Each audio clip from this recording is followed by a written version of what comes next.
Isang solong ina ay nagsasayaw para sa isang Arabo na bilyonaryo upang matiyak ang kinabukasan ng kanyang anak na lalaki, ngunit natagpuan ang isang nakakagulat na revelation. Bago tayo magsimula sa ating kwento, mangyaring ibahagi sa mga komento kung saang lungsod kayo nagmula. Mag-enjoy sa kwento, lahat. Si Jennifer, isang nag-iisang ina na naghanap ng kanlungan sa Qatar, ay nakaranas ng walang humpay na paghihirap araw-araw. Ang pagpapakain sa kanyang batang anak, 3 taong gulang na si Samir, sa kabila ng kanilang laban sa kahirapan, ay isang patuloy na laban.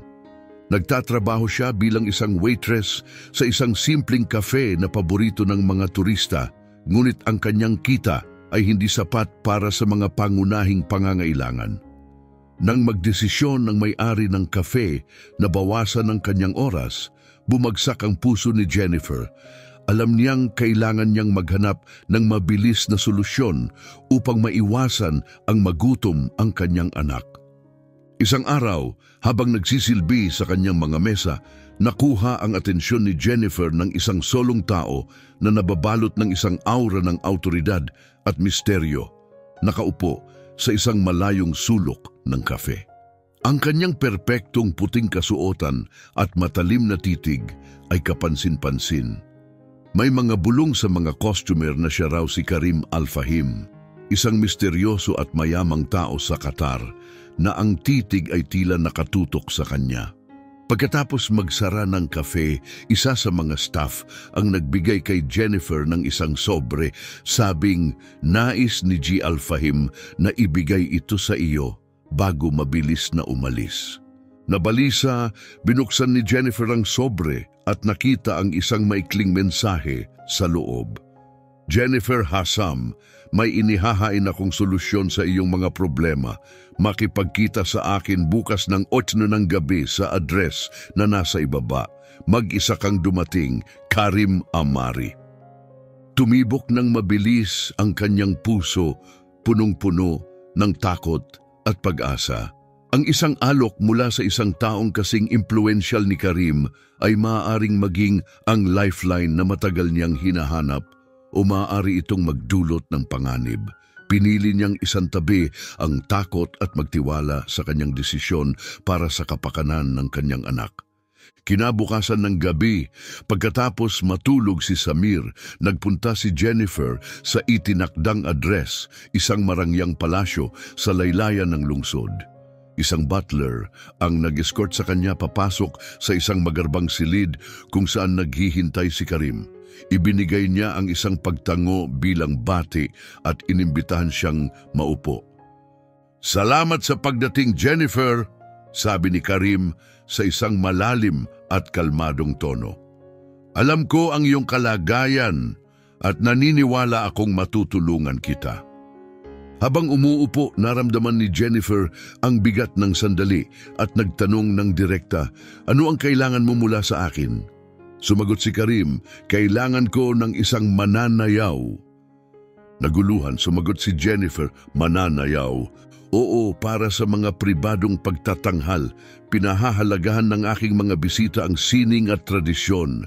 Bilang kapalit, bibigyan kita ng malaking kabayaran, sapat upang matiyak ang isang kinabukasan na walang hirap para sa iyo at sa iyong anak."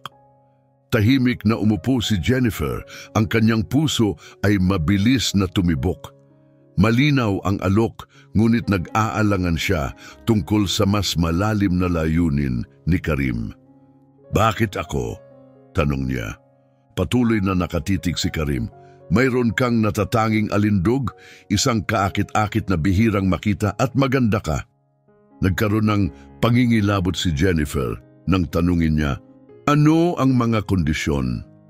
"Simple lang, magtatanghal ka lamang para sa akin at sa aking mga bisita, laging may profesionalismo at walang pisikal na kontak ayon sa mga nakasaad sa kontrata." Itinulak ni Karim ang isang dokumento patungo sa kanya. Mabilis na binasa ni Jennifer ang kontrata, bawat probisyon ay tila kakaibang nakatadhana. Nag-atubili siya. Hindi komportable sa ideya ng magtanghal para kay Karim at sa kanyang mga kasamahan. Ngunit ang pag-iisip na magugutom ang kanyang anak ay nagbigay sa kanya ng lakas ng loob na pirmahan ang dokumento. Maligayang pagdating sa aking mundo, Jennifer, wika ni Karim. Ang kanyang ngiti ay may kasamang misteryo at bahagyang nakakatakot na tono. Hindi niya alam, ang kontratang ito ay hindi lang para suportahan si Samir. Magdudulot ito ng malaking pagbabago sa kanilang buhay.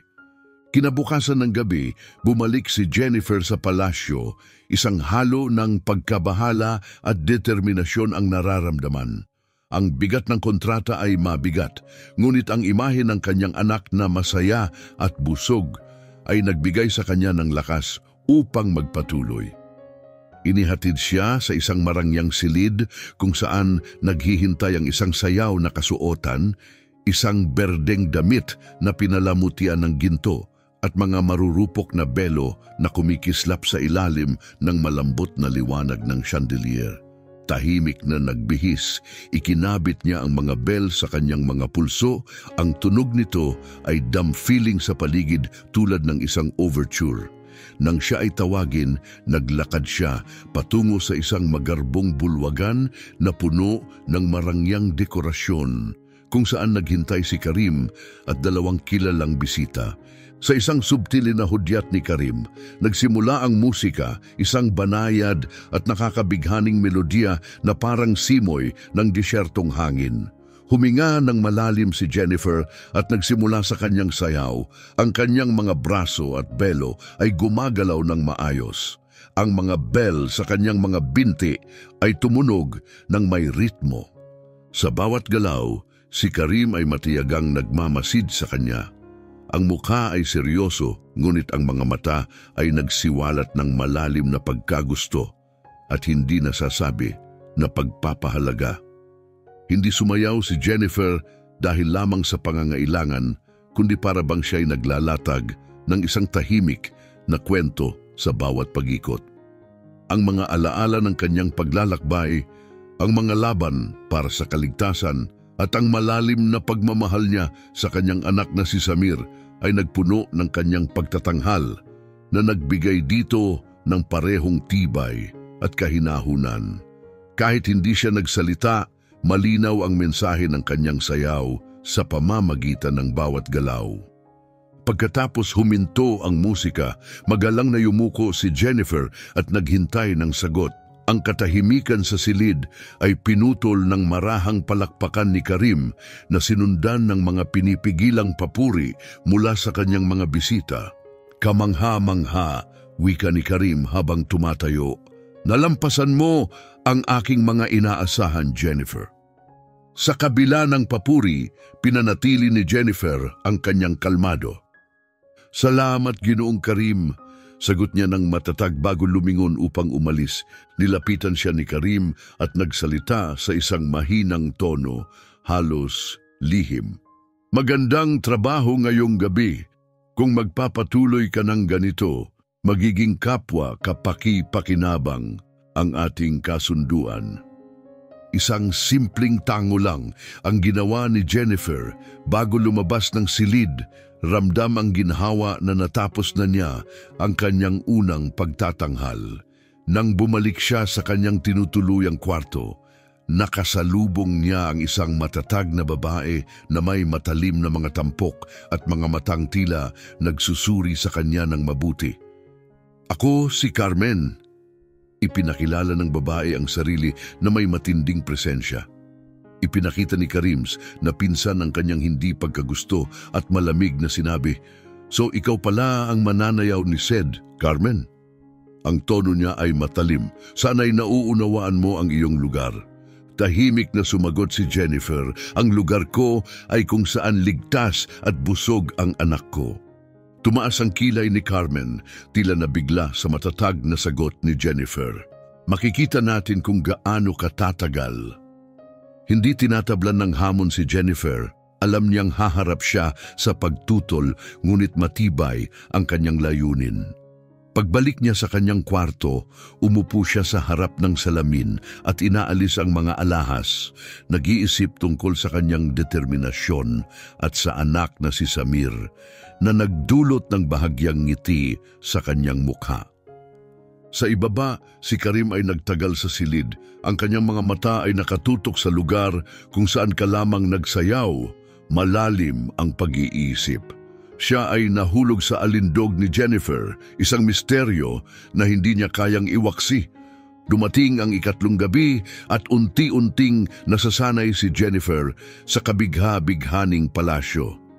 Gayunpaman, alam niyang bawat hakbang na kanyang ginagawa ay humahantong siya sa isang mas mapanganib na hindi alam. Mas magarbo ang bulwagan kaysa sa mga naunang gabi. Ang mga kristal na chandelier ay kumikislap at si Karim ay nakaupo mag-isa sa gitna na nagbigay ng kakaibang kuryosidad kay Jennifer. Inaayos niya ang kanyang mga belo, naghihintay sa musika na nagsimula, banayad tulad ng isang marahang hangin. Sumayaw siya ng tumpak at mahinahon. Ang katahimikan sa paligid ay tanging tunog lamang ng mga bell sa kanyang pulso ang sumasalungso. Ang titig ni Karim ay matalim, sinusundan ang bawat galaw ni Jennifer. Nang matapos ang pagtatanghal, magalang siyang yumuko. Naglaan ng ilang saglit si Karim bago lumapit sa kanya. Sumasayaw ka na para bang dala-dala mo ang bigat ng libu-libong kwento, komento niya ng tahimik. Medyo tumigas ang katawan ni Jennifer. Wala nang kwento. Narito ako upang igalang ang ating kasunduan. Nagmumukhang interesado si Karim. Ang ekspresyon sa mukha ay nagpapakita ng pag-iisip. Minsan, ang kasunduan ay higit pa sa mga salitang nakasulat sa papel, wika niya ng misteryoso bago umalis. Isang panginginig ang dumaan kay Jennifer. Ang mga salitang iyon ay tumatak sa kanyang isipan habang siya'y lumabas ng bulwagan. Naputol ang kanyang pagmumuni-muni nang muling makita si Carmen sa pasilyo. Sa isang malamig na ngisi, hinarang siya ni Carmen. Akala mo ba kilala mo si Karim? Huwag magpalinlang, siya ay isang taong puno ng mga lihim. Wala akong interes sa kanyang mga lihim, sagot ni Jennifer, na pilit ipinagpatuloy ang kalmado. Tumawa si Carmen ng malakas. Ang hindi pagkakaalam ay mapanganib, lalo na para sa isang kagaya mo. Bago pa makapag-react si Jennifer, umalis na si Carmen na nag-iwan ng isang tensyong atmosfera. Sa gabing iyon, narinig ni Jennifer ang mga yapak sa labas ng kanyang kwarto. Ang kanyang kuryosidad ay nagdala sa kanya upang sumilip sa tamang panahon upang makita si Karim na papunta sa isang liblib na bahagi ng palasyo. Dahan-dahan siyang sumunod, nagtago sa mga anino. Nakarating siya sa isang pinto, ngunit tanging mga piraso ng usapan lamang ang narinig niya. Naririnig ang maligamgam na boses ni Karim. Hindi pa niya dapat malaman, hindi pa ngayon. Hindi na narinig ni Jennifer ang iba pang mga salita, ngunit ang mga salitang iyon ay naghasik ng mga tanong sa kanyang isipan. Sino nga ba si Karim at bakit siya ang pinili? Matapos siyang umalis, nagmamadali siyang bumalik sa kanyang kwarto. Ang mga pag-iisip ay mabilis at magulo. Malinaw na mayroong isang lihim na itinatago sa kanya, isang bagay na maaring magbago ng lahat. Kinabukasan, inimbitahan siya ni Karim para sa isang kaswal na pagpupulong sa hardin ng palasyo. Mas relaxed siya, ngunit ang kanyang mga mata ay patuloy na nagtatago ng mga nakatagong katotohanan. Jennifer, nagsimula siya habang naglalakad sa mga bulaklak, bakit mo tinanggap ang alok ko? Huminto si Jennifer bago sumagot, ang anak ko ang aking mundo. Gagawin ko ang lahat upang mabigyan siya ng mas magandang buhay. Tumango si Karim na tila inaasahan ang sagot na iyon. Malakas ang pagmamahal ng isang ina. Ngunit iniisip ko, ano ang handa mong isakripisyo para sa kanya? Huminto si Jennifer at tumingin ng diretso kay Karim. Lahat, hanggang sa huling bahagi ng aking pagkatao.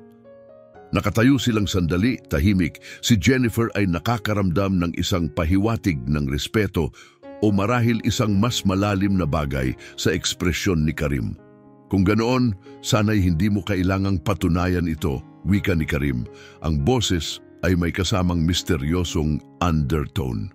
Bago pa makapagtanong si Jennifer, binago ni Karim ang usapan at pinangunahan siya pabalik sa palasyo.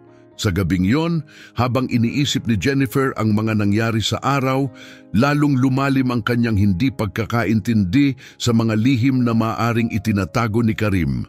Ngunit nanatili siyang matatag. Ang pangunahing prioridad niya ay ang kaligtasan ni Samir at handa siyang tiisin ang anumang kinakailangan upang maprotektahan siya, kahit na ito ay may malaking halaga.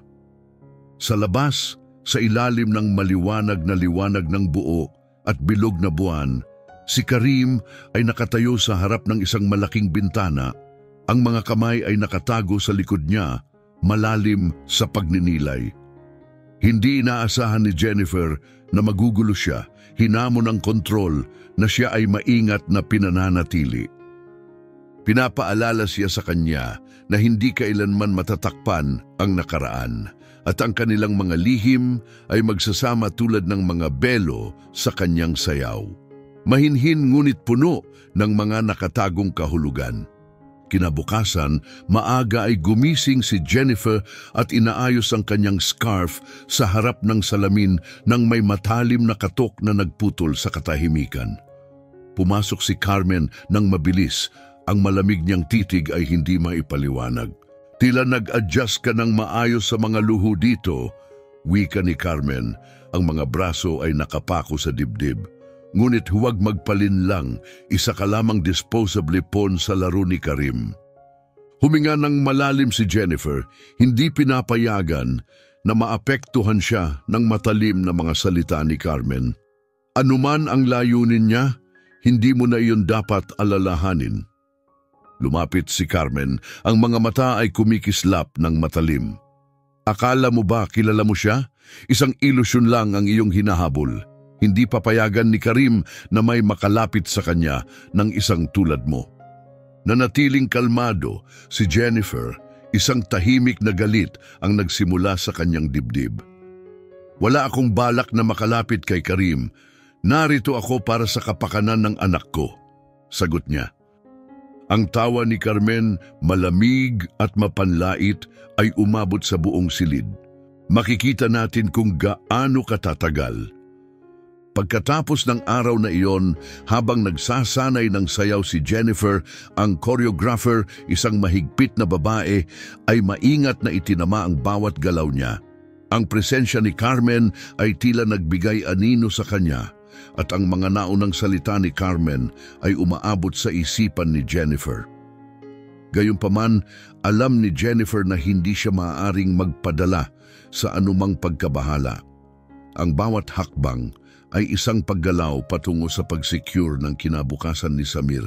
Nang gabing iyon, sa isang intimate na hapunan na inorganisa ni Karim para sa ilang piling bisita, tinawag si Jennifer upang magsayaw muli.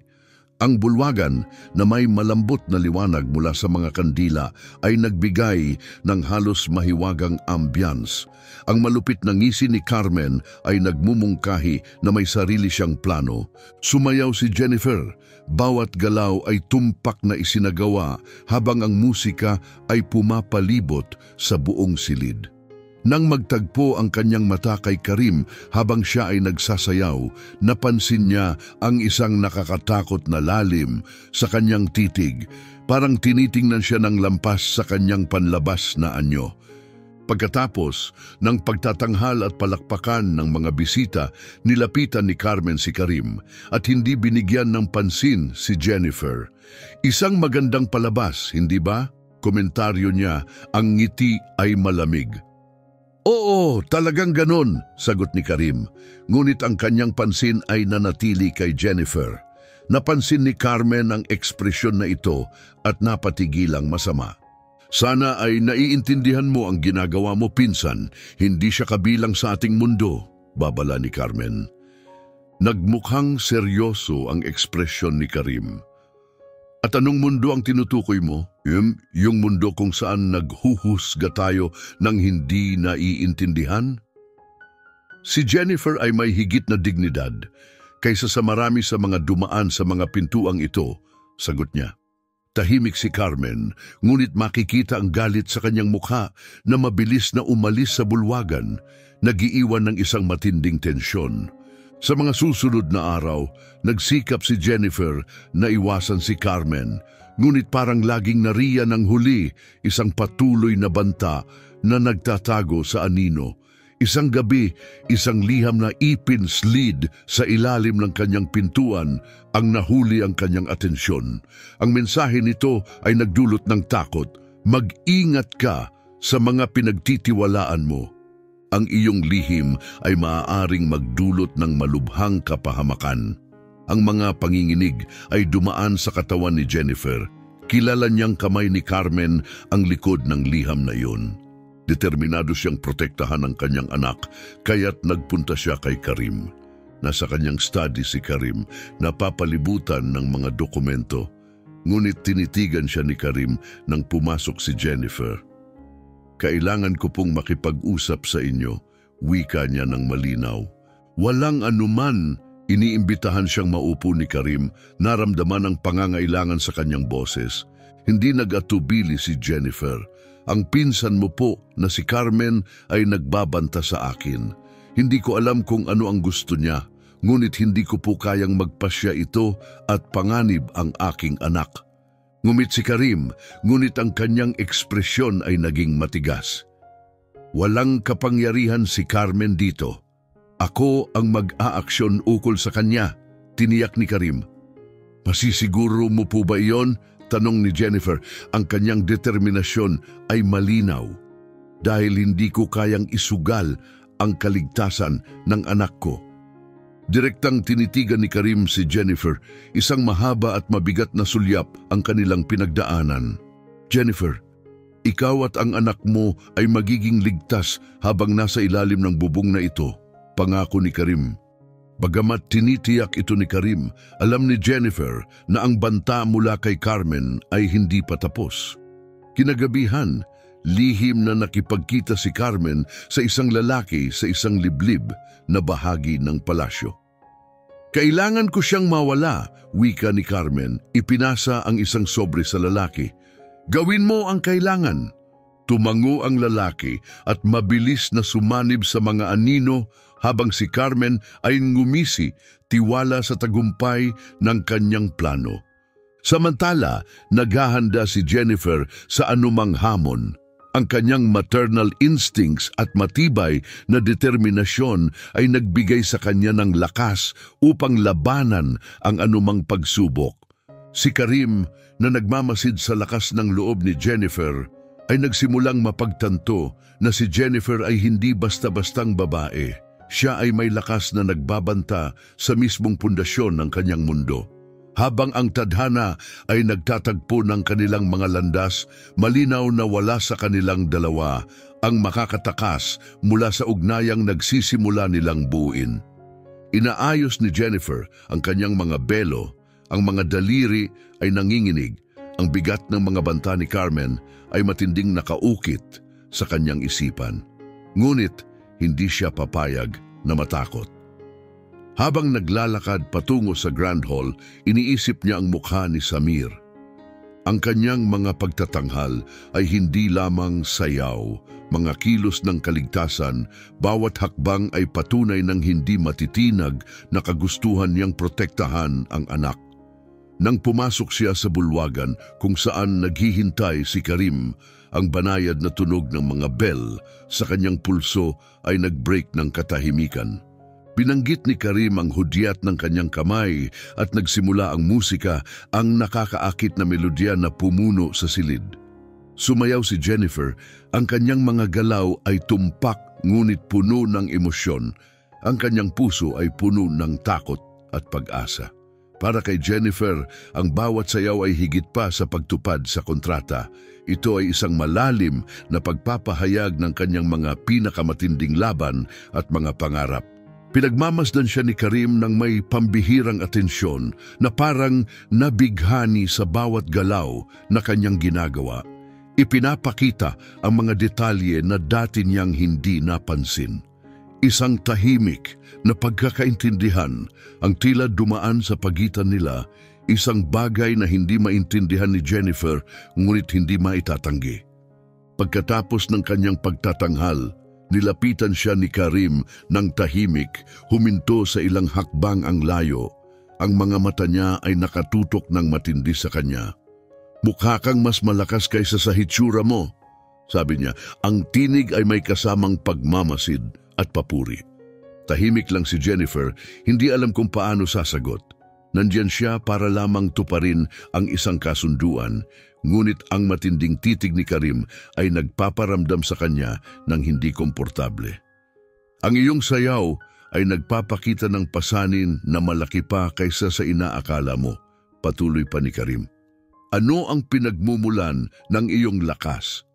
Pagkatapos ng isang sandali ng katahimikan, sumagot si Jennifer, "Ang anak ko. Siya ang dahilan ng lahat para sa akin." Dahan-dahang tumango si Karim, parang may naunawaan siyang higit pa sa mga salita ni Jennifer. "Masuwerte si Samir na ikaw ang ina niya," sabi niya. Paglingon, naramdaman ni Jennifer ang parehong pagmamalaki at kahinaan, ngunit nanatili siyang tahimik. Pinatibay ni Karim ang kanyang sinabi, "Hindi ka na maaabala ni Carmen. Poprotektahan kita at ang anak mo. Iyon ang pangako ko sa iyo." Ang tinig niya ay seryoso, ngunit naintindihan ni Jennifer na ang mga salita ay hindi sapat. Isang tunay na banta si Carmen at kailangan niyang mag-ingat. Sa gabing iyon, nagmadali si Jennifer patungo sa kwarto ni Samir matapos ang isang agarang tawag. Siya ay may matinding lagnat, nanginginig sa ilalim ng kumot. Nang walang tigil, sinubukan ni Jennifer na palamigin siya gamit ang malamig na tela. Nag-aalala si Karim sa nakita niyang abala ni Jennifer at agad siyang dumating sa pintuan ng kwarto. "Anong nangyayari?" tanong niya nang pumasok sa kwarto. "May lagnat siya," paliwanag ni Jennifer. Ang tinig ay nanginginig. "Kailangan namin ng doktor." Walang pag-aalinlangan, nagutos si Karim sa isang katulong. "Ihanda na ang sasakyan. Dadalhin namin sila sa pinakamagandang ospital sa syudad." Nagulat ngunit nagpapasalamat, pinanood ni Jennifer si Karim na mabilis na inayos ang kanilang pag-alis. Pagkalipas ng ilang sandali, sila ay nasa daan patungo sa ospital. Hawak ni Jennifer ang kamay ni Samir. Sa ospital, agad na inasikaso ng mga doktor si Samir at tiyakin ang kanyang kalagayan. Pagkatapos ng paggamot, isa lamang itong matinding lagnat. Kailangan niyang magpahinga at uminom ng maraming tubig bago pinauwi sila. Pagbalik sa palasyo, tinulungan ni Jennifer si Samir na matulog sa kama at naghintay sa tabi niya habang natutulog. Tahimik na nakatayo si Karim sa pintuan, iginagalang ang sandaling iyon. "Salamat," sabi ni Jennifer sa wakas, hindi lumilingon upang tignan siya. "Walang anuman," sagot ni Karim. "Ginawa ko lamang ang nararapat." Huminga ng malalim si Jennifer.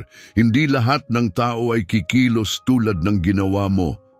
Sumubsob si Karim ng kaunti, ngunit nanatili sa isang magalang na distansya. "Mahalaga sa iyo si Samir at dahil doon, mahalaga rin siya sa akin."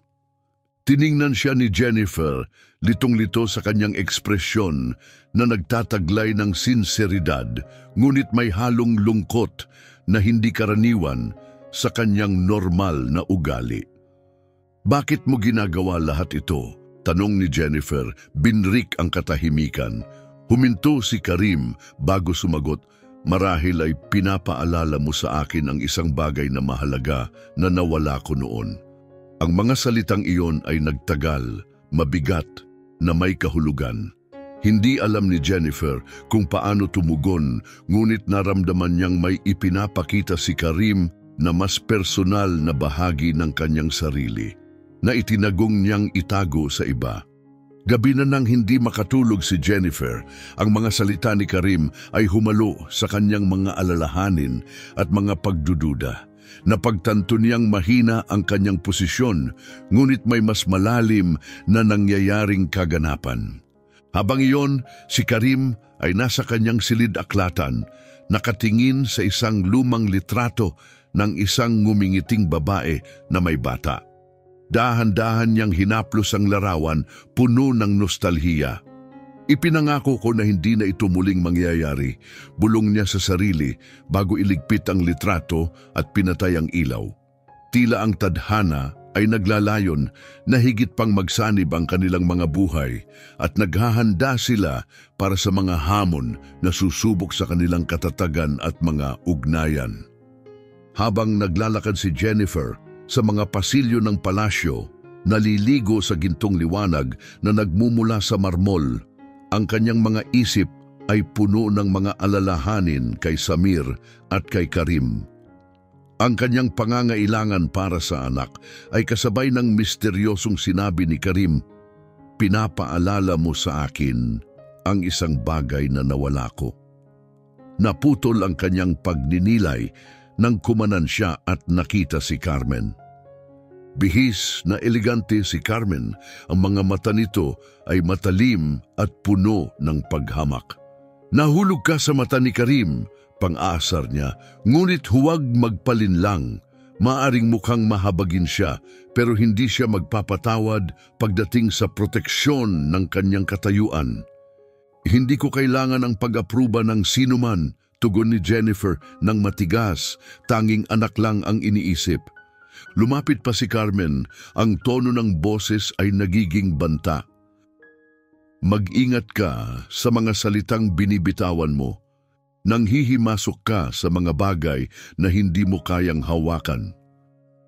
Tinutukan ni Jennifer si Carmen ng matalim na titig, ngunit bago pa siya makasagot, dumating si Karim. Ang mabilis niyang hakbang ay nagbigay ng senyales na baka narinig niya ang kanilang pag-uusap. "Carmen," tawag ni Karim, ang tinig ay mababa at may autoridad, humihiling ng pribadong pag-uusap.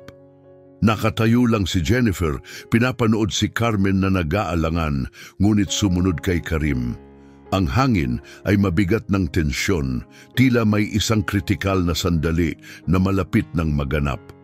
Nanatiling alerto si Jennifer, alam niyang kailangan ng pag-iingat. Sa loob ng isang opisina sa palasyo, isinara ni Karim ang pinto at hinarap si Carmen na may seryosong ekspresyon na taliwas sa kanyang karaniwang kalmado. "Kailangan mong itigil ang iyong mga manipulasyon, Carmen," sabi niya. Ang mga braso ay nakataas sa kanyang dibdib. Tumugon si Carmen ng matigas ang ulo. Ang baba ay itinaas. "Pinoprotektahan ko lang ang ating pamilya." "Si Jennifer ay isang banta sa lahat ng ating itinayo," sabi ni Carmen. Pumaimbabaw ang titig ni Karim, naging mas matindi ang kanyang mga mata. Si Jennifer ay hindi banta. Isang ina siya na nagpoprotekta sa kanyang anak, isang konsepto na tila hindi mo kayang maunawaan. "Siya ay isang tagalabas," sagot ni Carmen ng matindi. "Kaya mo bang ilagay ang tiwala mo sa kanya kaysa sa iyong sariling pamilya?" Matigas ang sagot ni Karim. "Tiwala ako sa kanya dahil ipinakita niya ang kanyang katapatan, hindi tulad mo na nagbigay sa akin ng bawat dahilan para magduda sa iyo." Panandaliang naglaho ang kulay sa mukha ni Carmen, ngunit agad niyang ipinakita ang sarili. "Ang suporta mo sa kanya ay makakahiya sa ating pamilya," sagot niya. "Hanggang dito na," sigaw ni Karim. "Kung muling masasaktan mo si Jennifer o si Samir, wala akong ibang pagpipilian kundi palabasin ka sa palasyong ito magpakailanman." Nagtamasa ang kwarto ng matinding katahimikan bago umalis si Carmen. Naiwan si Karim na nag-iisa kasama ang kanyang mga pagninilay. Sa kanyang kwarto, pinanood ni Jennifer si Samir na naglalaro gamit ang mga kahoy na blokeng ibinigay ni Karim. Ang isip ay puno ng mga pagninilay sa komplikadong pagkatao ni Karim. Siya ay protektibo ngunit malayo, at habang iniisip iyon, napagtanto niyang ang kanyang kalagayan ay puno ng kabigatan. na kumukontra sa mga masayang alaala sa loob ng isang family album na kanyang binabaliktad. Isang liham ang nahulog mula sa album na binasa ni Jennifer. Ito ay isang masakit na pamamaalam mula sa asawa ni Karim na nagpapahayag ng walang hangganang pagmamahal at hinihikayat siyang protektahan ang kanilang pamilya sa anumang halaga. Ang emosyon ng mensahe ay nagdulot ng luha sa mga mata ni Jennifer, nagpapalalim ng kanyang pangunawa sa mga pasanin ni Karim. Hindi lamang niya siya pinoprotektahan, kundi naghihirap din siya sa mga pagkatalo sa nakaraan.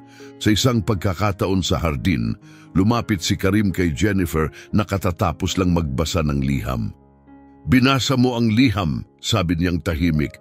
Tumango si Jennifer bilang sagot.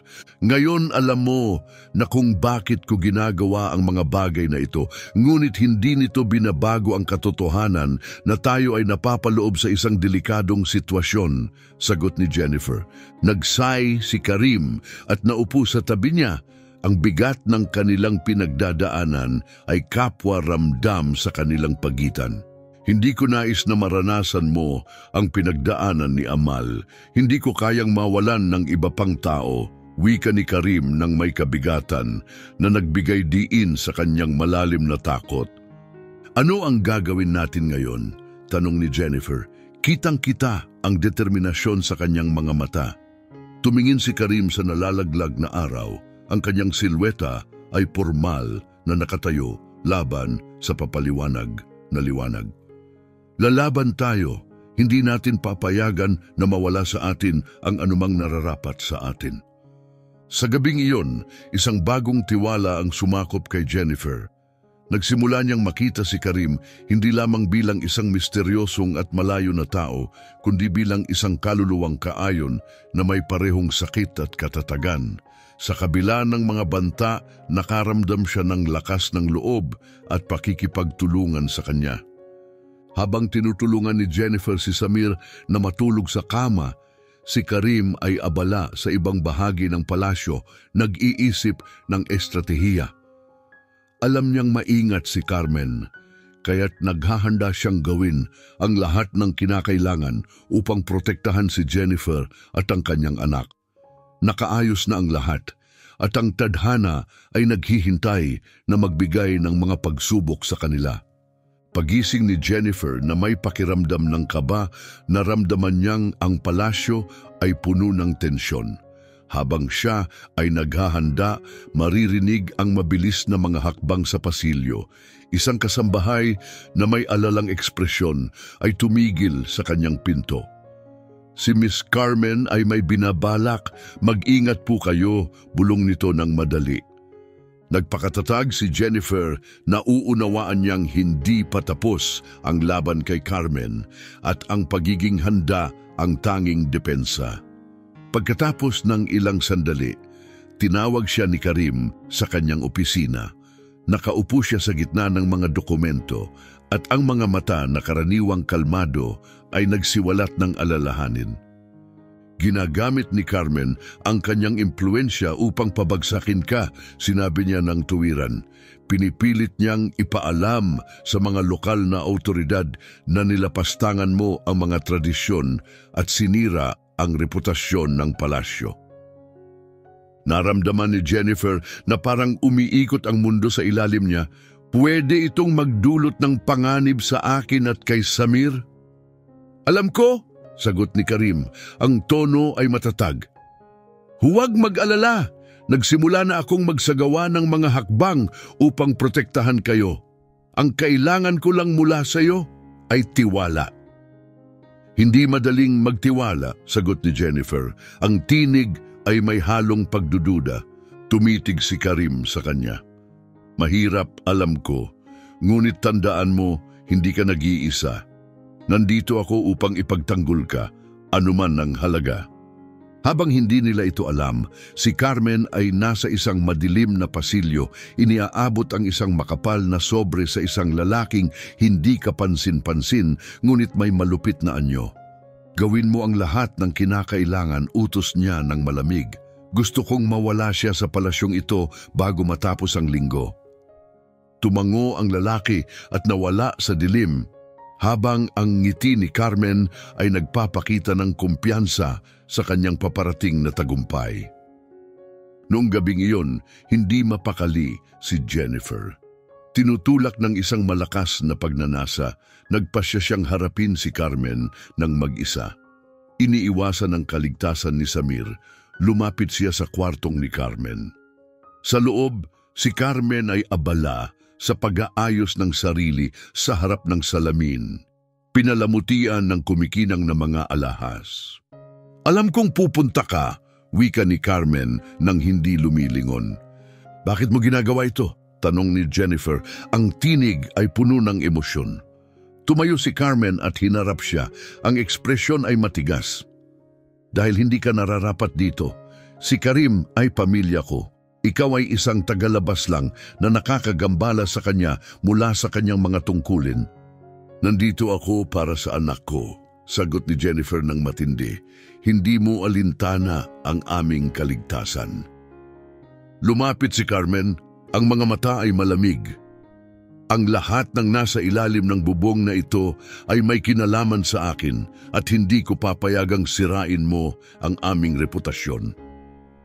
Bago makasagot si Jennifer, bumukas ang pinto. Si Karim ay pumasok. Ang galit ay sumabog mula sa kanya. "Carmen, tama na!"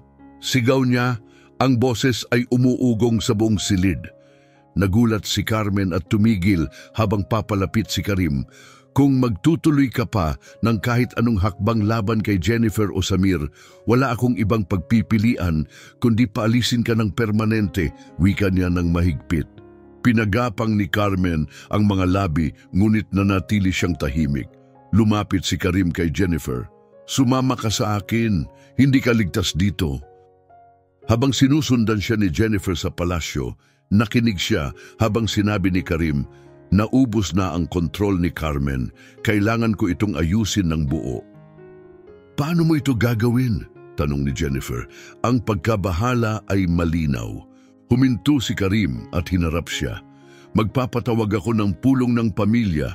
Kailangan nilang malaman ang buong kalakaran ni Carmen. Sa ngayon, umiwas ka muna sa kanya." Sa mga sumunod na araw, ang isang nakakatakot na tensyon ay sumakop sa palasyo.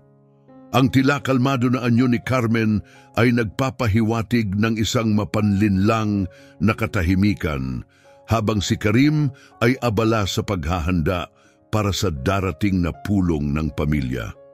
Isang gabi, si Jennifer ay tinawag ng madali sa malaking sala. Pagdating niya, nakita niyang si Karim ay nakatayo, kasama ang dalawang kalalakihan na malalim ang pinag-uusapan. Tumigil sila nang makita siyang papalapit.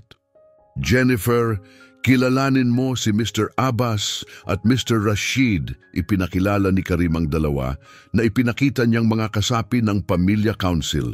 Nagpalitan sila ng bati, naramdaman ni Jennifer ang hindi komportabling pagsusuri ni Abbas, habang si Rashid naman ay tila walang malasakit. "Nandito kami upang tiyakin na magtatagumpay ang katarungan," matigas na pahayag ni Abbas. Ang mga mata ay nakatutok kay Jennifer. "Inaasahan namin ang inyong buong kooperasyon." Tumango si Jennifer, alam niyang bawat galaw at bawat salita ay sinusuri. Habang pinag-uusapan ni Karim at ng mga kasapi ng council ang mga hakbang, si Carmen ay nakahiwalay sa isang silid, pinaplano ang kanyang huling hakbang. Pinag-aaralan niya ang mga dokumentong maghahatid ng malaking kasiraan kay Jennifer. Balak niyang ibigay ito sa mga autoridad upang maipadala si Jennifer at mawalay kay Samir. Ngunit nauunahan na siya ni Karim at nag-utos ng isang tapat na kasamahan upang agawin at tiyakin ang mga dokumento bago ito magamit ng masama. Nang matuklasan ni Carmen ang pagka-abort ng plano, nainis siya, ngunit napagtanto niyang ang anumang karagdagang aksyon ay maglalantad ng kanyang pagtataksil. Kinabukasan, isang matinding pulong ang ginanap sa malaking hall kasama ang Pamilya Council, si Carmen at si Jennifer. Ang hangin ay puno ng tensyon habang si Karim ay tumayo sa gitna, may malakas na awtoridad. Dumating na ang panahon upang tapusin ito, pahayag ni Karim ng may awtoridad. Si Carmen ay nagbanta sa kaligtasan at dangal ng aming palasyo sa pamamagitan ng pag-target kay Jennifer at Samir. Sa kabila ng pagtatangkang magsalita ni Carmen, pinatigil siya ni Karim sa isang galaw ng kamay. "Huwag na tayong magpatawad," aniya mahigpit ang boses. "Ibinetray mo ang tiwala ng aming pamilya at inilagay sa panganib ang aming kaligtasan. Ngayon, ang council ay magpapasya sa iyong kaparusahan." Tahimik na nag-usap ang mga kasapi ng council at pagkatapos ng matinding deliberasyon, tumayo si Abbas at nagsalita, "Ito ang desisyon ng buong council, ang pagpapaalis kay Carmen mula sa palasyo. Hindi namin kayang tanggapin ang kanyang mga ginawa at ang kaligtasan ng aming pamilya ay higit sa lahat." Matigas pa rin si Carmen, umalis sa hall ng walang lingon. Si Karim, na halatang magaan ang pakiramdam, lumapit kay Jennifer. "Ligtas ka na ngayon," siya ay nagpatibay, ngunit naramdaman ni Jennifer na ang resolusyon ng isang laban ay maaaring magpasimula ng isang bagong hamon. Nang gabing iyon, isang nakakabahalang tunog mula sa pasilyo ang gumising kay Jennifer. Sinilip niya mula sa kanyang pinto at nakita ang dalawang lalaking may uniforme na papalapit, kasama si Carmen na may malupit ng ngiti. "Jennifer Roshan?" tanong ng isa sa mga lalaking may awtoridad. "Kinakailangan kang sagutin ng mga awtoridad." "Anong mga paratang?" tanong ni Jennifer. Ang boses ay matatag sa kabila ng kanyang alarma. "Inakusahan kang lumabag sa mga batas ng moralidad ng bansa." Tugon ng opisyal ng walang emosyon. "Kailangan mong sumama sa amin." Bago pa makapagtanong si Jennifer, lumabas si Karim sa pasilyo. Ang galit ay sumabog sa kanya. "Ano ang ibig sabihin nito?" sumigaw siya. "Isinasagawa namin ang isang formal na reklamo, paliwanag ng opisyal. Ginagawa lang namin ang aming tungkulin." Hiniling ni Karim na makita ang reklamo, binasa ang dokumento at nakita niyang manipulasyon ni Carmen kahit na hindi nakalagay ang kanyang pangalan. "Ito'y kalokohan," anya, pinunit ang dokumento. "Si Jennifer ay nasa ilalim ng aking proteksyon at walang masama ang mangyayari sa kanya dito." Nagpalitan ng tingin ng mga opisyal at si Carmen ay matapang na nagsabi, "Ang batas ay higit sa anumang personal na garantiya, Karim. Hindi mo siya kayang protektahan magpakailanman." "Tama na, Carmen," sumigaw si Karim. "Nagtatapos na ang iyong paghihiganti laban kay Jennifer.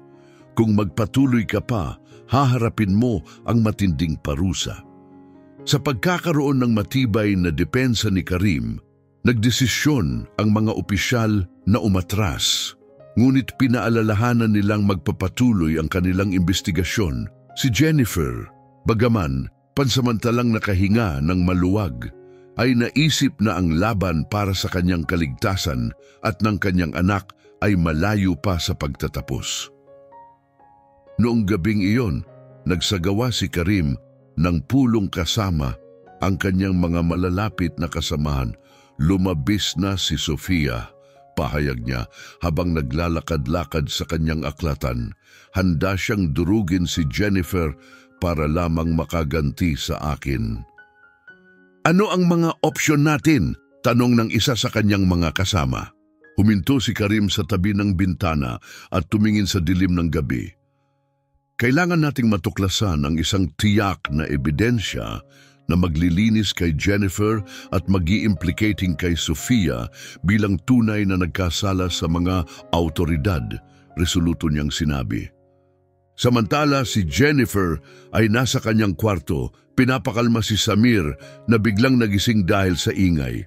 "Andito lang si Mami," bulong niya habang pinapalakas ang katawan ng bata. "Magiging okay tayo."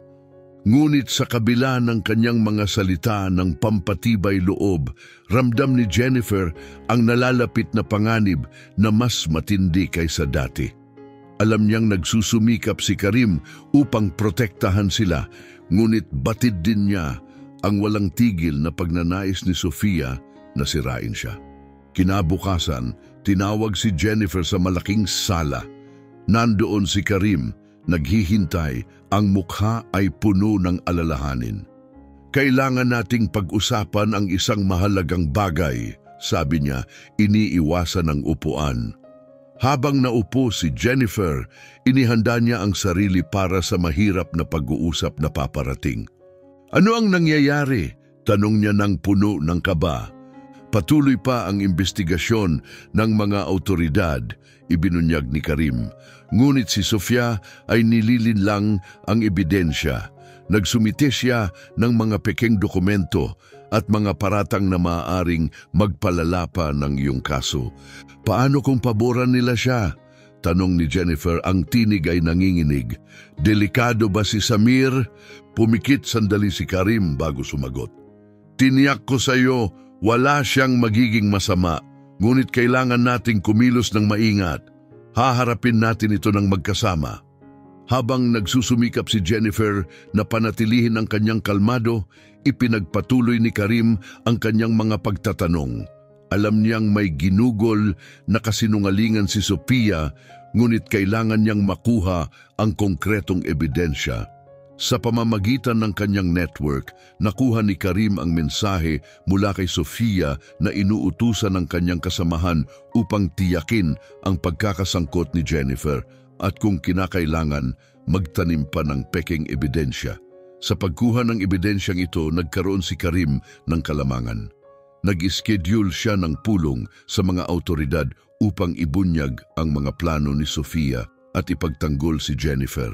Ngunit ilang oras bago ang kanilang pulong, dumating ang mga opisyal sa palasyo, dala ang isang warrant ng pag-aresto kay Jennifer.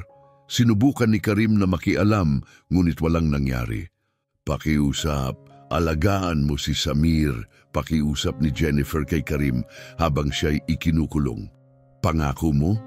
Pangako ko, poprotektahan ko siya, sagot ni Karim. Ang ekspresyon ay seryoso. Dinala si Jennifer sa isang madilim na bilangguan. Ang kanyang selda ay masikip, may metal na kama at isang maliit na bintana na halos walang liwanag na pumapasok. Nakaupo siya sa madalang na kutsyon at pinipigilan ang pagpatak ng mga luha. Sa labas, mabilis na kumilos si Karim. Inihanda niya ang mga ebidensyang magdidiin kay Sofia at ipinakita sa mga opisyal. Ang mga pangyayari ay nagbago ng dramatiko nang tawagin si Sofia upang magtestigo. Sa kabila ng kanyang mga pagtatangkang itanggi ang mga paratang, ang ebidensya ay hindi matitinag. Sinubukan mong magtanim ng maling paratang laban sa isang inosenteng babae, sabi ni Karim habang nagsasalita sa korte. Mananagot ka sa ginawa mo. Nagdesisyon ng mga awtoridad na palayain si Jennifer habang pinag-aaralan pa nila ang mga kasalanan ni Sofia. Personal na pinuntahan ni Karim si Jennifer sa bilangguan at dinala siya pabalik sa palasyo.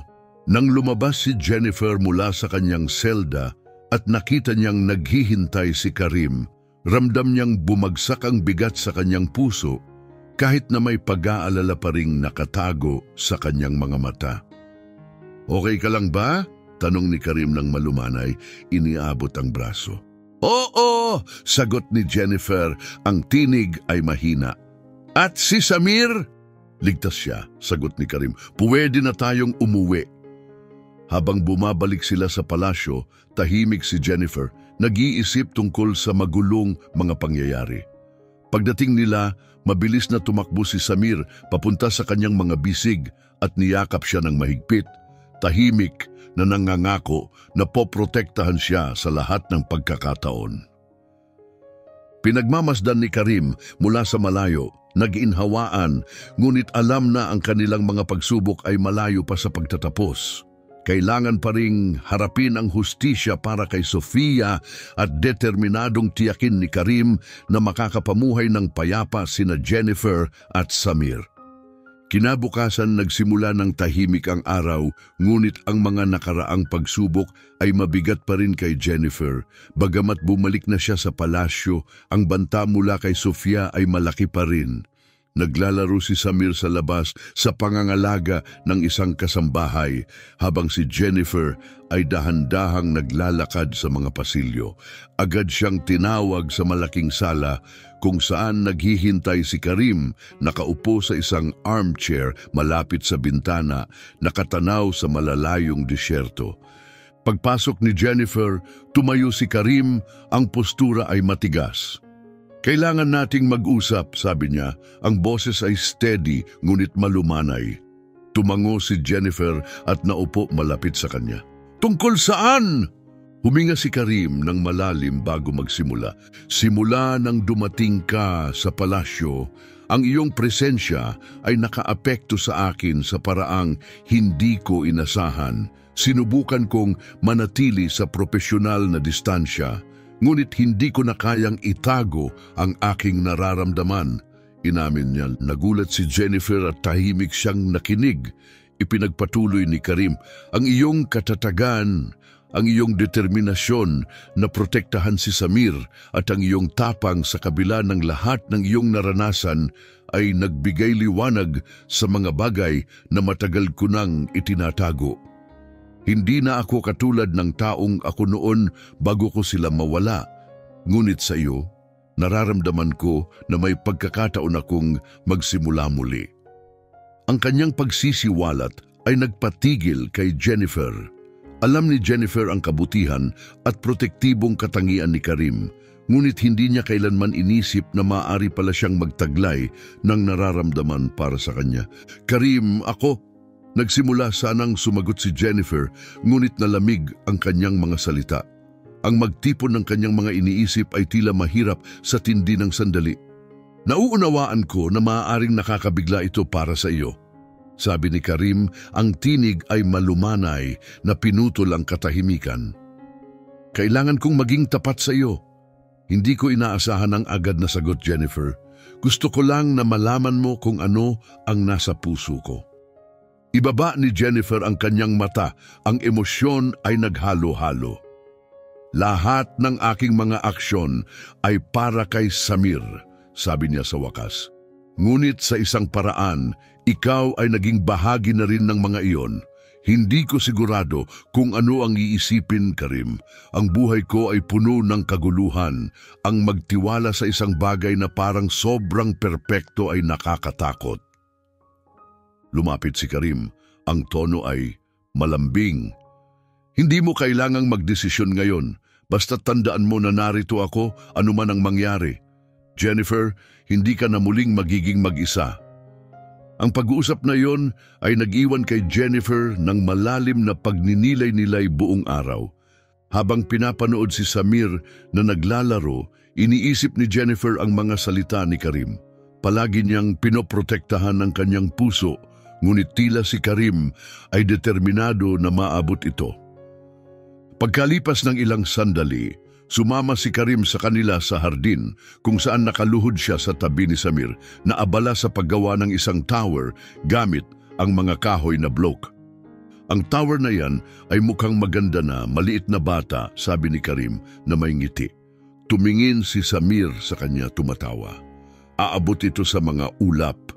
Habang pinagmamasdan ng kanilang pakikisalamuha, nakaramdam si Jennifer ng halo-halong gulat at init. Si Karim, na dati malayo at matipid, ay ngayon ay tila magaan at halos ama. Ang tunay na pag-aalaga ni Karim kay Samir ay malinaw. Noong gabing iyon, inimbitahan ni Karim si Jennifer sa isang hapunan sa isa sa mga terasa ng palasyo na pinalamutian ng mga parol at banayad na musika na nagtakda ng tamang ambience. Nagatubili si Jennifer, ngunit sa huli ay tinanggap ang imbitasyon. Habang kumakain, binasag ni Karim ang katahimikan.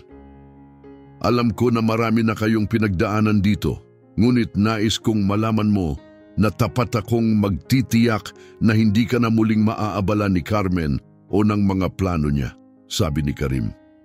"Salamat," Sagot ni Jennifer, ang tingin ay nakatutok sa kanyang plato. Ngunit mahirap bitawan ang nakaraan. Tumango si Karim na uunawaan ang kanyang pag-iingat. Hindi ko hinihinging kalimutan mo, ngunit sana ay magtiwala ka na nandito ako sa iyong tabi palagi. Isang tahimik na sandali ang dumaan, puno lamang ng banayad na musika. Pagkatapos, tumayo si Karim at iniabot ang kanyang kamay kay Jennifer. Sumayaw ka sa akin, sabi niya, ngumingiti ng malumanay. Nagulat si Jennifer at tumingin sa kanya. Ngayon, hinihikayat niya. Matapos ang isang saglit ng pag-aalinlangan, tinanggap ni Jennifer ang kanyang kamay. Lumipat sila sa gitna ng terasa at nagsimulang magsayaw sa ilalim ng kalangitang tinatanaw ang mga bituin. Ang kanilang mga galaw ay mabagal at natural. At sa kauna-unahang pagkakataon sa mahabang panahon, nakaramdam si Jennifer ng seguridad. Habang nagsasayaw, bumulong si Karim.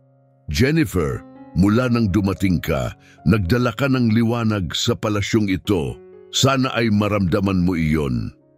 Tahimik si Jennifer, ngunit ang kahulugan ng kanilang katahimikan ay malalim. Matapos ang sayaw, nagretiro si Jennifer sa kanyang kwarto. Habang si Karim ay nanatili sa terasa, iniisip ang malaking hakbang na ginawa niya sa pagbabahagi ng kanyang nararamdaman. Nauunawaan niyang kakailanganin ng oras upang makuha ang tiwala ni Jennifer. Samantala, si Carmen, na batid ang kanilang lumalapit na relasyon, ay nagbabalak ng kanyang susunod na hakbang. Ang kanyang mga mata ay puno ng galit. Hindi siya papayag na hayaan si Jennifer na makalapit kay Karim nang walang laban. Si Jennifer, na sinusubukang magpahinga, ay nakakaramdam ng hindi pagkakaaliw. Bagamat malayo pa ang kanyang paglalakbay, nararamdaman niyang may posibleng kaalyado siya kay Karim. Dahan-dahang dumaan ang gabi at habang pinapanood si Samir na natutulog, nag-isip si Jennifer tungkol sa mga salita ni Karim. Maaari nga kaya nilang magtayo ng isang bagong simula sa kabila ng mga hamon na darating. Ang mga pagbabago ay naghihintay, ngunit handa si Jennifer na harapin ito kasama ang mga taong handang magsuporta sa kanya. Pagdapo ng bagong araw na tinatanglawan ang kalangitan ng kahel at ginto, nagising si Jennifer na may halong ginhawa at kaba. Ang mga salita ni Karim mula sa nakaraang gabi ay umuukit pa rin sa kanyang isipan, at ang kanyang paanyaya na magsayaw ay nananatili sa kanyang puso. Habang nagsusuot ng magaan na tunika, sumilip siya kay Samir na natutulog pa rin ng tahimik. Siya ang mundo ni Jennifer, ang dahilan kung bakit siya humaharap sa lahat ng hamon. Nangako si Karim na poprotektahan sila, ngunit ang tiwala ay isang matibay na kuta na mahirap sirain. Pagbaba patungong agahan, nakita ni Jennifer si Karim na nakaupo na sa mesa, may kape sa kamay at may mabigat na ekspresyon sa mukha. Bumabati siya ng malumanay, "Magandang umaga."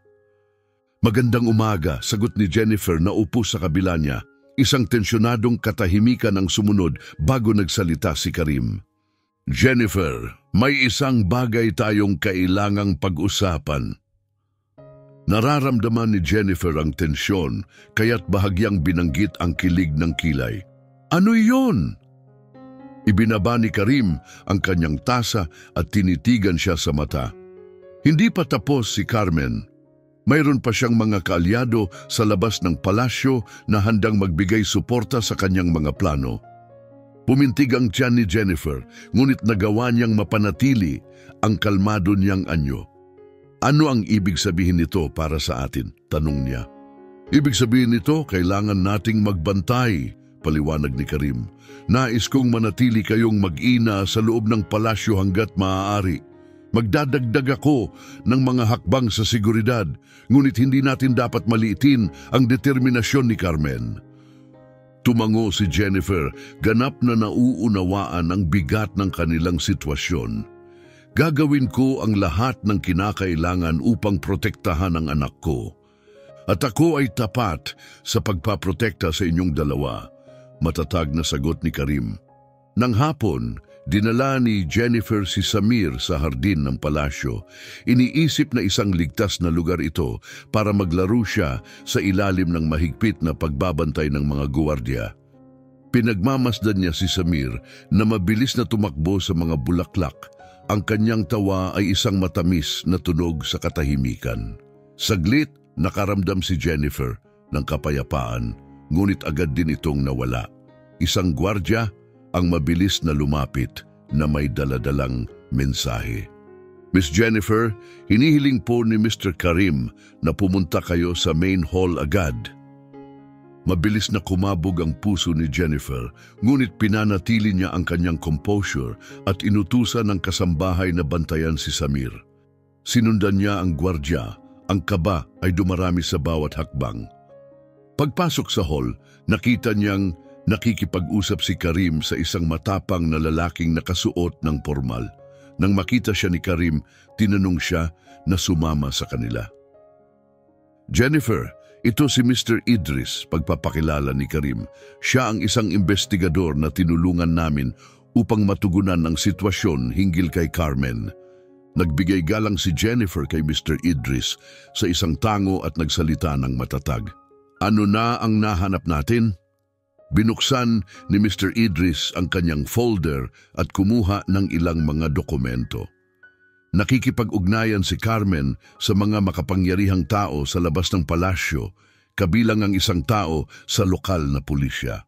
Sinusubukan niyang gamitin ang mga kontak na ito upang mag-fabricate ng karagdagang peking ebidensya laban sa inyo. Isang malamig na panginginig ang dumaan kay Jennifer. Kaya, delikado pa rin ako. Huwag mag-alala, sagot ni Karim. Bantay na bantay namin ang mga galaw niya. Gayunpaman, mahalaga na alam mo kung ano ang kinahaharap natin. Nararamdaman ni Jennifer ang lumalalang takot, ngunit itinatago ang kanyang mga pangamba. Alam niyang malupit at matalino si Carmen. Pagbalik sa kwarto ni Samir, natagpuan ni Jennifer si Samir na masayang nagdodrawing. Tumingin siya at ngumiti ng maliwanag. Tingnan mama, tayo ito sa hardin. Lumuhod si Jennifer sa tabi ni Samir at pinuri ang drawing. Ang puso ay pumuno ng pagmamahal. Maganda anak. Hinagkan niya ito ng mahigpit, tahimik na nangangako na gagawin ang lahat upang matiyak ang kaligtasan nito. Noong gabing iyon, nagsama-sama si Karim ng kanyang mga pinakatapat na tagapayo sa isang pribadong hall sa palasyo. Inilahad niya ang buong lawak ng banta, binigyang diin ang kahalagahan ng pagpapakita at pagharap kay Carmen. Marami na siyang pinsalang nagawa, sabi ng isang tagapayo, si Colette ng matatag. Kailangan nating matuklasan ang kanyang mga kasinungalingan bago pa siya makapanghikayat ng higit pang mga taga-suporta. Isang estratehiya ang iminungkahi upang makuha ang mga komunikasyon ni Carmen upang matutunan pa ang kanyang mga plano. Itinalaga ni Karim si Mr. Idris upang pangunahan ang mahalagang gawaing ito. Samantala, sa isang madilim na sulok ng syudad, nakipagkita si Carmen sa isang nakakatakot na tao. Maliit na ang oras natin, sabi niya, iniabot ang isang sobre. Tiyakin na makarating ang mga dokumentong ito sa tamang mga kamay. Tumango ang lalaki at nawala sa dilim ng gabi. Ngumiti si Carmen, kumpiyansa na ang kanyang mga plano ay nasa tamang landas. Habang lumilipas ang mga araw, puno ng tensyon ang palasyo. Si Karim at Mr. Idris ay patuloy na nagtatrabaho nang walang humpay upang mangalap ng ebidensya laban kay Carmen, samantalang si Jennifer ay nakatutok sa pagprotekta kay Samir mula sa kaguluhan. Sa wakas, isang hapon, dumating si Mr. Idris na may breakthrough. Nakuha namin ang isang mahalagang mensahe, aniya kay Karim. May ebidensya na kami upang ipakita ang mga kasinungalingan ni Carmen. Hindi nagaksaya ng oras si Karim at agad na tinawag ang isang pulong ng Pamilya Council. Dumating si Jennifer, alam niyang mataas ang pusta. Ipinakita ni Karim ang mga nakalap na ebidensya na ipinakita ang mga mapanlinlang na intensyon ni Carmen. Ang mga ginawa ni Carmen ay naglagay hindi lamang kay Jennifer at Samir sa panganib, kundi pati na rin ang integridad ng ating palasyo. Pahayag ni Karim sa council, ang kanyang mga kilos ay hindi kayang ipagtanggol. Nagkaroon ng maikling deliberasyon ng council bago magbigay ng desisyon. Si Carmen ay formal na ipapaalis mula sa palasyo at ipapaubaya sa mga autoridad. Bumagsak ang isang pakiramdam ng ginhawa kay Jennifer nang marinig ang desisyon. Ang nagbabantang panganib ay sa wakas ay aalisin na. Inescort si Carmen palabas ng palasyo ng mga guwardya. Ang mukha nito ay puno ng galit at pagkatalo. Lumapit si Karim kay Jennifer, ang mga mata ay puno ng ginhawa at determinasyon.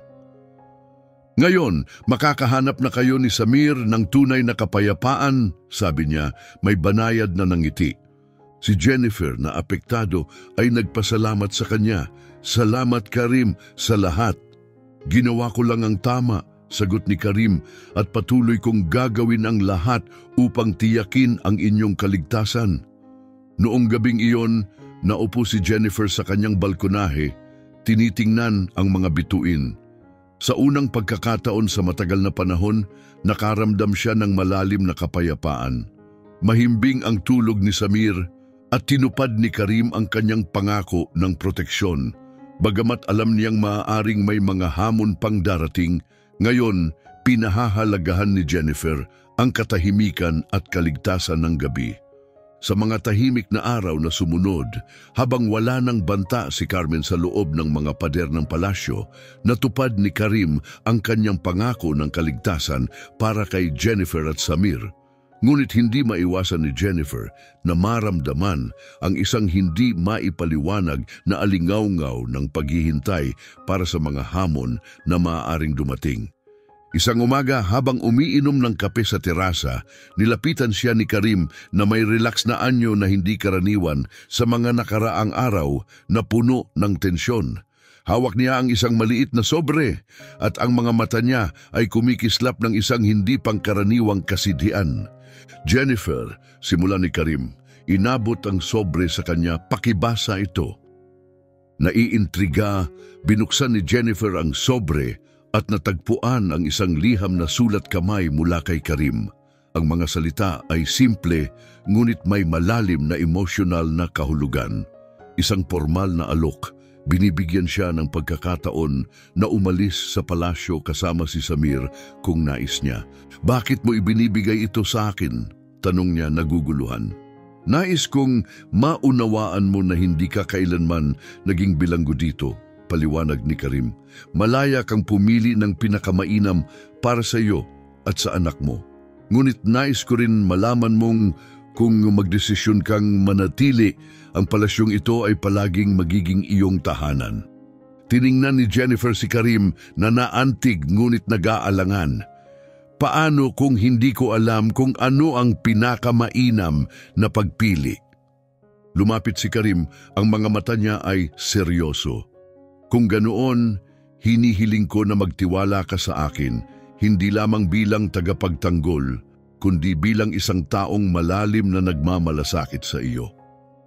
Habang iniisip ni Jennifer ang mga salita ni Karim, nakita niyang naglalaro si Samir sa hardin, masayang naglalaro ng isang maliit na eroplano na gawa mismo ni Karim para sa kanya.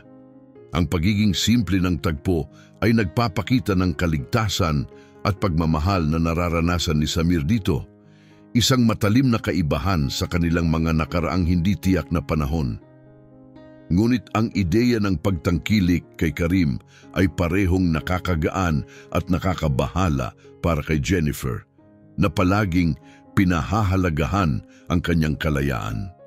Nung gabing iyon, nag-ayos si Karim ng isang espesyal na hapunan sa terasa, magarbong pinalamutian ng mga bulaklak at mga kandila at pinahusay ng banayad na simoy ng hangin. Sa simula'y nag-atubili si Jennifer, ngunit tinanggap niya ang paanyaya. Bakit ang lahat ng ito? Tanong niya habang umuupo. Upang ipagdiwang ang ating bagong kapayapaan at higit sa lahat upang ipagdiwang ka at si Samir, sagot ni Karim. Ang ngiti ay tapat.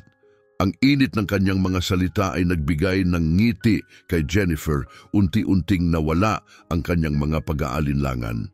Habang tumatagal ang gabi, nagbahagi sila ng mga kwento mula sa kanilang mga nakaraan. Tinalakay ang kanilang mga hamon at nangahas na mangarap ng mga posibilidad para sa hinaharap. Sa kauna-unahang pagkakataon, nakaramdam si Jennifer ng tunay na koneksyon at tiwala kay Karim. Alam ko na maaga pa upang pag-usapan ang hinaharap, sabi ni Karim habang huminto sila. Ngunit nais kong malaman mong anuman ang iyong desisyon. Nandito ako para sa iyo. Nararamdaman ni Jennifer ang sinseridad ng kanyang mga salita. Salamat Karim sa lahat, sabi niya, ang boses ay puno ng pasasalamat. Sa mga sumunod na araw, nagsimula si Jennifer na galugarin ang mga bagong posibilidad para sa kanyang buhay. Hindi lang siya naghahanap ng kaligtasan. Naghahanap siya ng layunin. Napansin ito ni Karim at buong puso niyang sinusuportahan ang mga ambisyon ni Jennifer. Isang umaga, ipinakita ni Karim sa kanya ang isang hindi gaanong ginagamit na hall sa loob ng palasyo. Nais ko sanang makita mong gawing isang paaralan para kay Samir at sa iba pang mga bata o kaya'y isang studio kung saan maaari kang magturo ng sayaw, suhestyon niya. Naantig si Jennifer sa kanyang kabutihang loob at nagsimulang mag-isip ng isang masiglang hinaharap sa loob ng mga pader ng palasyo.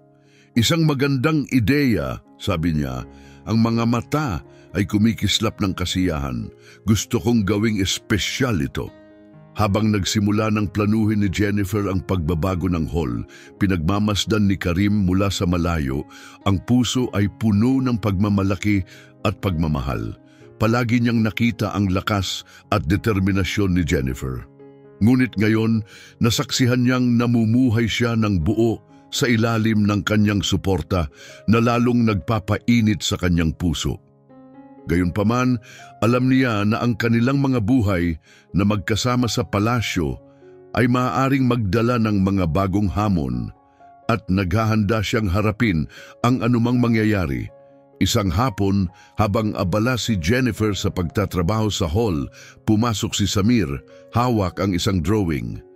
Mama, tingnan mo ang ginawa ko, sigaw niya.